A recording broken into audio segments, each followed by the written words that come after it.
আমরা শিফট করেছি ডেবরা নতুন সুপার স্পেশালিটি হসপিটালে। দুপুর বেলায় ভালো করে গল্পটা শুনবেন, আপনারা নিজেরাই নিজেদের সঙ্গে মেলাতে পারবেন ঘটনাগুলো। সত্যি ঘটনা, সবাই নিজেদের সঙ্গে একটু রিলেট করুন। দুপুর 11টার সময় একজন বছর 35-এর ভদ্র মহিলা ডেবরা সুপার স্পেশালিটি হাসপাতালে এলেন। কি সমস্যা? গতকাল রাত থেকে বমি হচ্ছে স্যার, ডিউটিতে রয়েছি আমি, গতকাল রাত থেকে বমি হচ্ছে। সঙ্গে প্রায় 5-6 জন ভদ্রলোক এসছেন। 2018 সালের 1 জুলাই দুপুর 11টা থেকে 12টা। ভদ্রমহিলার কিন্তু আর কোনো কমপ্লেন নেই, শুধু বমি হচ্ছে। পেশেন্টকে গ্রামীণ চিকিৎসক দেখেছেন। প্রথমে তিনি বলেছেন বোধহয় গ্যাস হয়েছে, গ্যাসের জন্য একটা ওমেপ্রাজল দেওয়া হয়েছে, কমেনি। এরপর প্যান্ডি দেওয়া হয়েছে, কমেনি। ইঞ্জেকশন দেওয়া হয়েছে, একটা প্যান ইঞ্জেকশন, কমেনি। অন্ডানসেট্রন একটা ইঞ্জেকশন দেওয়া হয়েছে, কমেনি। স্যালাইন ঝুলিয়ে দেওয়া হয়েছে, কমেনি।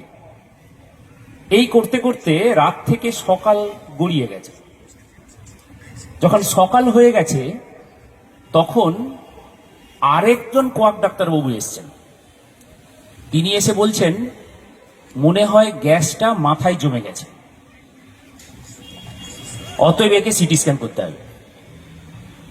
ভদ্রমহিলাকে নিয়ে ওই কোয়াক ডাক্তারবাবু ডেবরা স্ক্যান সেন্টারে এসছেন সিটি স্ক্যান করতে।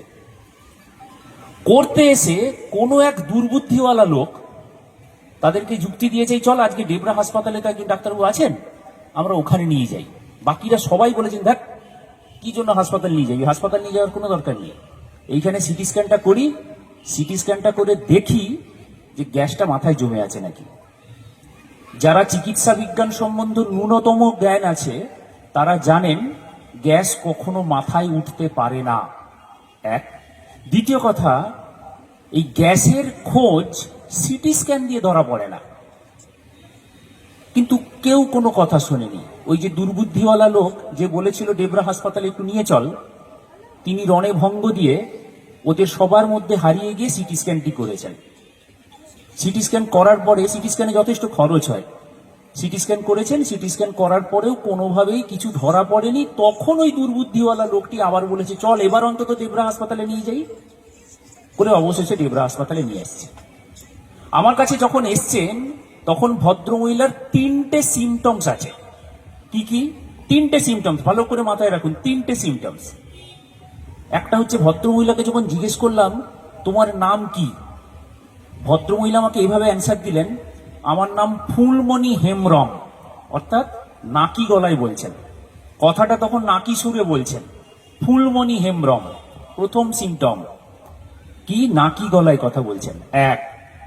দ্বিতীয় নম্বর কি হচ্ছে, চোখগুলো খুলতে পারছেন না, চোখগুলো খুলতে পারছে না, চোখগুলো জিমু জিমু হয়ে গেছে, যেটাকে আমরা শিবনেত্র বলি। মানে ভগবান শিবের যখন আমরা চোখ দেখি তাতে কি দেখি, চোখগুলো ঝিমুনি ভাব থাকে, সেই ঝিমুনি ভাব হয়ে আছে, দুই। 3 নম্বর সিমটমস, গলা ব্যথা এবং পেট ব্যথা আছে। কি কি বললাম? গলা ব্যথা, পেট ব্যথা, চোখের পাতা ঝিমু ঝিমু ভাব, আর একটা সিমটম হয়ে আছে, সেটা হচ্ছে গলার স্বরটা নাকি স্বর হয়ে গেছে। তো আমরা যারা চিকিৎসক আমরা খুব ভালোভাবে জানি এটা হচ্ছে নিউরোটক্সিক সাপ, অর্থাৎ কিনা নার্ভ বিষযুক্ত সাপের কামড়ের লক্ষণ। আমি কি করেছি, আমি হঠাৎ করে বলে ফেলেছি, তখন বয়স কম ছিল তো, তখন আবেগটা ধরে রাখতে পারতাম না, হঠাৎ করেই বলে ফেলেছি আরে এ তো কালচিটি সাপের কামড়। এবার দেখুন, পেশেন্টের বাড়ির লোক তারা কিন্তু রে রে করে উঠলেন, কেন? সাপের কামড়ই হয়নি। আমরা ছোটবেলা থেকে কি পড়েছি, কি যাতনা বিষে বুঝিবে সে কিসে, কভু আসি বিষে দংশে নিজারে। অর্থাৎ সাপ কামড়ালে এমন ব্যথা হবে যে সেই ব্যথা মানুষকে হাসপাতাল অব্দি টেনে নিয়ে আসবে। কিন্তু ডাক্তারবাবু এখানে কি বলছেন, সাপে কামড়ে দিয়েছে, এবং তাও কি সাপ বলছে? কালচিটি সাপ। অথচ কিনা ব্যথা নেই, যন্ত্রণা নেই, সাপে কামড়ে দাগ কোথায় দেখান আপনি আমাকে। আমি কোন সময়কার কথা বলছি? 2018 সাল। 2018 সাল আমাদের চিকিৎসকদের জীবনে একটা অদ্ভুত বছর। যেই বছরটাতে আমরা খোঁজ নিয়ে দেখেছি কোনো মৃত্যু চিকিৎসকের গাফিলতি ছাড়া হয়নি। এমনকি আমরা খোঁজ নিতে গিয়ে স্বর্গের চিত্রগুপ্তের খাতা অব্দি উল্টে রেখেছি। সেখানে দেখেছি চিত্রগুপ্ত তার খাতায় লিখে রেখেছেন সমস্ত মৃত্যুর কারণ চিকিৎসার গাফিলতি এবং চিকিৎসকের গাফিলতি, মানে মানুষ নাকি অমর ছিল আগে, চিকিৎসকই মেরেছে সম্প্রতি। তার আগে মানুষ অমরই ছিল। 2018 সালের পর থেকে যত মানুষ মারা যাচ্ছেন সব চিকিৎসার গাফিলতিতেই মারা যাচ্ছেন। ফলে স্বাভাবিকভাবেই যখন ডাক্তার শুভেন্দুবাগ বলছেন যে এটা কালচিতি সাপের কামড়, অথচ কালচিতি সাপের কামড়ের কোনো দাগ নেই, ব্যথা নেই, যন্ত্রণা নেই, কি বলছেন আপনি? সমস্ত পেশেন্টের বাড়ির লোক যে 5-6 জন এসেছিলেন ততক্ষণে প্রায় 50 জন এসে গেছে। যে এবার তো ডাক্তারবাবুকে ছেড়ে কথা বলবো না, রং ট্রিটমেন্ট শুরু হচ্ছে। আপনাদের সবার পরিচিত সিস্টার দিদিমণি, তিনি ছিলেন ডিউটিতে, আমাদের বালিচকেরই খুব প্রিয় সবার সেই সিস্টার দিদিমণি তখন ডিউটিতে ছিলেন।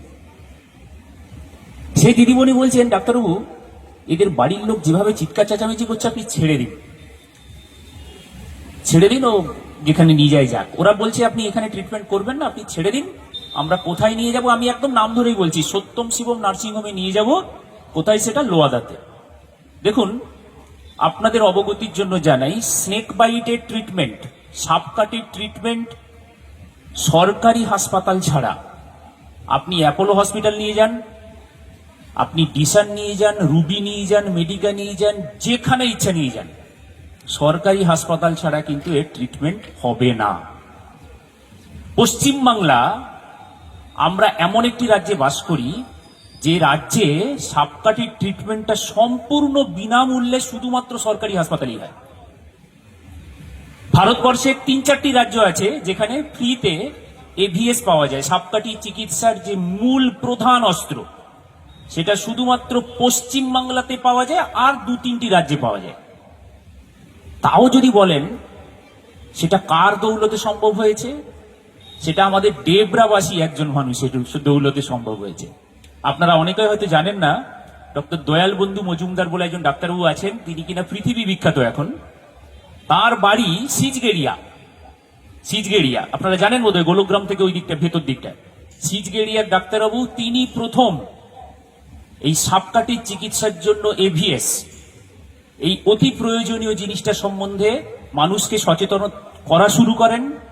এখনো আপনি যে কোনো গ্রামেগঞ্জে, যে কোনো টিভি প্রোগ্রামে, যে কোনো জায়গায় আপনি যদি খোঁজ নেন, একটু কান পেতে দেখেন, তাহলে দেখবেন হয় কান পেতে দেখছেন বা কোনো জায়গায় দেখছেন তো দেখবেন ডক্টর দয়াল বন্ধু মজুমদার নামটা পাবেন আপনি। আমাদের গর্ব, তিনি ডেবরার বাসিন্দা। এই ফেব্রুয়ারি মাসে তিনি রিটায়ার করেছেন এবং তার পতাকাটা বয়ে নিয়ে যাওয়ার দায়িত্ব এখন ওয়েস্ট বেঙ্গল গভর্নমেন্ট আমাকে দিয়েছেন। বড় গুরু দায়িত্ব। হয়তো আমি তার মতো অত বড় চওড়া কাঁধে হয়তো বইতে পারছি না, কিন্তু তিনি যেভাবে করে দিয়ে গেছেন আমাদের পশ্চিমবাংলায় প্রত্যেকটা হাসপাতাল, প্রত্যেকটা সরকারি হাসপাতাল যেখানে রাত্রেবেলা ডাক্তারবাবু থাকেন, অর্থাৎ কিনা বেড আছে, পেশেন্ট ভর্তি করার মতো ব্যবস্থা আছে, সেখানেই ট্রিটমেন্ট সম্ভব।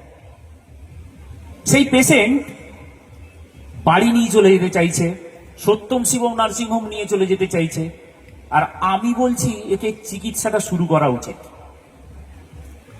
শুরু হলো চিকিৎসা, পেশেন্টের বাড়ির লোক আস্ফালন শুরু করেছে, ডাক্তারবাবু রং ট্রিটমেন্ট শুরু করেছে। কোনো জায়গায় সাপ কামড়ের দাগ নেই, কোথায় কামড়েছে আপনি দেখান, কোথাও কামড়ায়নি, আপনি কেন ট্রিটমেন্ট করবেন? মাথায় রাখবেন, সাপ কামড়ে একটি মাত্র প্রাণী আছে যে কিনা মারা যায় না, সেটা হচ্ছে ঘোড়া। আমাদের এই যে সাপগুলোর বিষ, সেটা ঘোড়ার শরীরে ঢোকানো হয়, ঘোড়ার শরীরে তৈরি হওয়া অ্যান্টিবডি সেটা আবার আমরা পিউরিফাই করে মানুষের শরীরে ঢোকাই। তার মানে ঘোড়ার শরীরে তৈরি অ্যান্টিবডি আমরা ঢোকালাম মানুষের শরীরে। এক ঘরে থাকা শাশুড়ি বৌমার মধ্যেই এত ঠোকাঠুকি হয়, সেখানে ঘোড়ার শরীরের থেকে তৈরি একটা অ্যান্টিবডি সেটা মানুষের শরীরে মেনে নেবে না তো, যার জন্য রিয়াকশন হয়। হলেও তাই, এই পেশেন্টের ক্ষেত্রে যেই এভিএস দেওয়া হলো, সঙ্গে সঙ্গে গায়ে চারিদিকে র্যাশ বেরোতে শুরু করলো, চুলকুলি শুরু হলো। আমরা ডাক্তারবাবুরা খুব ভালোভাবে জানি যেটা হবে, এবং তার জন্য আমাদেরকে অ্যাড্রিনালিন বলে একটা ইঞ্জেকশন দিয়ে তাকে সারাতে হবে, সেটা আমরা জানি। কিন্তু ঘটনাচক্রে কি হলো, ওই যে বললাম, মানুষ তখন অলরেডি মাথায় নিয়ে নিয়েছেন যে ভুল চিকিৎসা হচ্ছে, আর তার মধ্যে দিলাম এভিএস, ঘোড়ার শরীর থেকে নির্যাস নেওয়া এভিএস, শুরু হলো শরীরের মধ্যে ঠোকাঠুকি, অর্থাৎ চুলকুনি শুরু হলো, গায়ে র্যাশ বেরোতে শুরু করলো। বাড়ির লোক তখন মারমুখী হয়ে উঠলো যে আপনি ভুল চিকিৎসা করছেন, তার জন্য আমার পেশেন্টের শরীরে এই শুরু হয়েছে।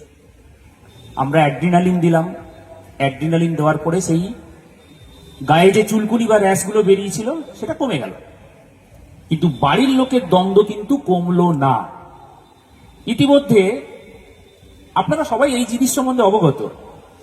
কি হয় এরপরে, রাজনৈতিক নেতাদের ফোন আসে, রাজনৈতিক অতি পরিচিত রাজনৈতিক নেতার ফোন এলো আমার কাছে, ডাক্তারবাবু ওই পেশেন্টটাকে ছেড়ে দিন, ওই পেশেন্টটার ভুল ট্রিটমেন্ট করছেন আপনি ছেড়ে দিন ওকে। আমাদের এখানকার সিস্টার দিদিও আমাকে বললেন যে ডাক্তারবাবু ছেড়ে দিন। আমি ছাড়তে পারছি না। কেন পারছি না? কারণ আমি জানি যদি এভিএস না দিয়ে আমি আমার দায়িত্ব এড়িয়ে যাই, পেশেন্টটিকে যত বড় হাসপাতালে নিয়ে যাওয়া হোক না কেন, ও মারা যাবেই। ইতিমধ্যে আরেকটি মেয়ে ওই ভিড়ের ভেতর থেকে এসে আমাকে বলল, ডাক্তারবাবু তোর খুব নাম শুনিয়েছি। আদিবাসী ভদ্রমহিলা ছিলেন, আমাকে বলছে তোর খুব নাম শুনেছি, ও আমার বোন, ও যদি মরে যায় না, ওর দুটো বাচ্চা আছে, ও যদি মরে যায় জামাইটা আরেকটা বিহা করে নিবে, তুই যা করার কর। মনে জোর পেলাম, ট্রিটমেন্ট আবার শুরু হলো। ইতিমধ্যে সিস্টার দিদিমণি আমাকে বললেন, ডাক্তারবাবু ওরা কিন্তু প্রচুর লোক জোগাড় করে নিয়ে এসছে, সঙ্গে সেই রাজনৈতিক দাদাও এসছেন, এবার ঝামেলা শুরু হলো বলে আপনি ছেড়ে দিন। এভিএস ততক্ষণে হাফ চলে গেছে, আরো কিছুটা দেওয়া বাকি, কিন্তু আমি আর জনগণের প্রেসার নিতে পারছি না। কি করা যায়? আমি একটা অদ্ভুত ঘটনা ঘটিয়েছিলাম সেই দিন। আমি বললাম আপনারা একটা কাজ করুন, ভুল চিকিৎসা হচ্ছে তো, আপনারা একটা কাগজ দিচ্ছি, সেই কাগজে লিখুন তো যে ডাক্তারবাবু ভুল চিকিৎসা করছেন, আমরা পেশেন্টকে নিয়ে যেতে চাই, বাড়ি নিয়ে যেতে চাই, বা যেখানে ইচ্ছা নিয়ে যেতে চাই, এটা লিখে দিন, আমি ছেড়ে দিচ্ছি। কারণ আমার লক্ষ্যটা ছিল আলাদা, যে ওই পেশেন্টটা বাড়ির লোক যতক্ষণে ওটা লিখবে ততক্ষণে আমার প্রয়োজনীয় এভিএস সেটা আমি ওর শরীরে ঢুকিয়ে দিতে পারবো, তারপরও যেখানে ইচ্ছা নিয়ে যাক, ওই ছোট দুটো বাচ্চার মা কিন্তু বেঁচে যাবে। শুরু হলো লড়াই, আমার নয়, এবার লড়াইটা শুরু হলো কলমের সঙ্গে কাগজের। ঘটনাচক্রে তারা কেউ শতটা পড়াশুনো জানতেন না, লেখার চেষ্টা করতে গিয়ে বারবার এ ওকে বলছে তুই লেখ, সে তাকে বলছে তুই লেখ, কিন্তু কেউ আর লিখতে পারছে না। শেষ পর্যন্ত আমার কাছে ঘুরে এসছে, ডাক্তার তুই লেখ, আমরা নিচে সই করব। এই পড়েছি মুশকিলে, ততক্ষণে তো আরো পেশেন্ট আছে। আমি বললাম অত তো সময় হবে না, তোমরা লেখো, আমি ছেড়ে দিচ্ছি। ইতিমধ্যে আমার পেশেন্টের এভিএস চলে গেল, রাত্রি 8টা বাজলো। সেদিন সন্ধ্যেবেলায় আমাদের অতি পরিচিত আরেকজন ডাক্তার ম্যাডাম, তিনি এসে ডিউটি হ্যান্ড ওভার নিলেন। আমার 8টার সময় ডিউটি শেষ হলো, পেশেন্টটিকে লাস্ট দেখলাম তার গায়ে চুলকুনি নেই। পেশেন্টের যে গলা ব্যথাটা ছিল সেটা অনেকটা কমে গেছে, পেটে ব্যথাটা কমে গেছে, বমিটা অনেক কমেছে, কিন্তু নাকি গলা আর শিবনেত্র সেটা তখনও কমেনি। আমি সমস্ত ঘটনা ডক্টর সুদীপ্তা মাইতি ম্যাডামকে জানিয়ে বেরিয়ে এলাম। পরের দিন ছিল আমার আউটডোর। সকাল 9টার সময় বাইক নিয়ে যখন হাসপাতাল চত্বরে গেলাম, 2 জুলাই, 1 জুলাই ওই ঘটনা হয়েছে, 2 জুলাই আউটডোর। যখন হাসপাতালে গেলাম, আমি হঠাৎ দেখলাম আমার বাইকের সামনে দৌড়ে 4-5 জন লোক চলে এলো, এবং কোন লোকগুলো? আগের দিন যারা ঝামেলা করছিল। আমি বললাম এই রে, এবার গেছে, এবার আমাকে ধরে পিটবেই এবারে। কি হলো মজার ঘটনা, তার মধ্যে একজন বুড়ো মানুষ ছিলেন, বেশ বয়স্ক মানুষ। দৌড়ে এসে, আমি যেই বাইক থেকে পাটা নামিয়েছি, দৌড়ে আমাকে একটা প্রণাম করে দিলেন। ওই বয়স্ক মানুষদের কাছ থেকে প্রণাম নেওয়াতে আমি অবাক হয়ে গেলাম, আমি একটু চমকে গেলাম, পিছু হটলাম। কি হয়েছে? ওই ভদ্রলোক আমাকে বললেন, ডাক্তার তুই ভগবান আছিস। আমি বললাম কেন? কালকেই শয়তান ছিলাম, আজ হঠাৎ ভগবান হয়ে গেলাম কি করে? বলছে ডাক্তার আমাদের কয়েকজন লোক কালকে আমার ঘরে, যে ঘরটায় ওই মেয়েটি শুয়েছিল, সেই ঘরটিতে একটি কালচিতি সাপ উদ্ধার করেছে। আচ্ছা, যদি কালচিতি সাপ উদ্ধার না হতো তাহলে তো আমি ভগবান থাকতাম না, সেই শয়তানি থেকে যেতাম। ঘটনাচক্রে কালচিতি সাপ উদ্ধার হয়েছে, তাই তাদের আমার কথায় বিশ্বাস হয়েছে, তাই আমি ভগবান হয়ে গেছি। পেশেন্টের বাড়ির লোক আমাকে বললো, ডাক্তার ও পুরো ভালো আছে, তুই একবার গিয়ে উপরে দেখে আয়। আমি গেলাম ওপরে, গিয়ে দেখলাম পেশেন্টটি মিটি মিটি হাসছে আর মুড়ি খাচ্ছে। পেশেন্ট তখন সম্পূর্ণ সুস্থ। আমার এই গল্পটা আমি কদিন আগে দূরদর্শনের একটা প্রোগ্রামে এই একই গল্প করেছি, একটা জিনিস বোঝানোর জন্য। আমাদের প্রত্যেকের যে ধারণা আছে, কি যাতনা বিষে বুঝিবে সে কিসে, কভু আসি বিষে দংশে নিজারে। কবি যখন এই কবিতাটি লিখেছিলেন, কবির কিন্তু এই ধারণা ছিল না যে আমাদের পৃথিবীতে কালচিতি বলে একটা সাপ আছে, যে সাপটা কামড়ালে না হবে যন্ত্রণা, না হবে ব্যথা, না হবে ফোলা, এমনকি কামড়ের দাগটুকুও থাকবে না। আর এই সাপকাঠির চিকিৎসা ট্রিটমেন্টের জন্য প্রত্যেক ডাক্তারকে সচেতন করার জন্য সারা পশ্চিমবাংলা নয়, দেশেরও বেশ কিছু জায়গায় আমাকে যেতে হয়, বিভিন্ন ডাক্তারবাবুদেরকে সচেতন করার জন্য, তাদের ট্রিটমেন্টটা শেখানোর জন্য, শুধু এই একটা সাপের জন্য, সেটা এই কালচিতি। কারণ এটা কামড়ালে কোনো দাগ থাকবে না, ব্যথা থাকবে না। তাহলে বুঝবে কি করে, মানুষ সচেতন হবে কি করে যে সাপে কামড়েছে, কালচিতি সাপে কামড়েছে?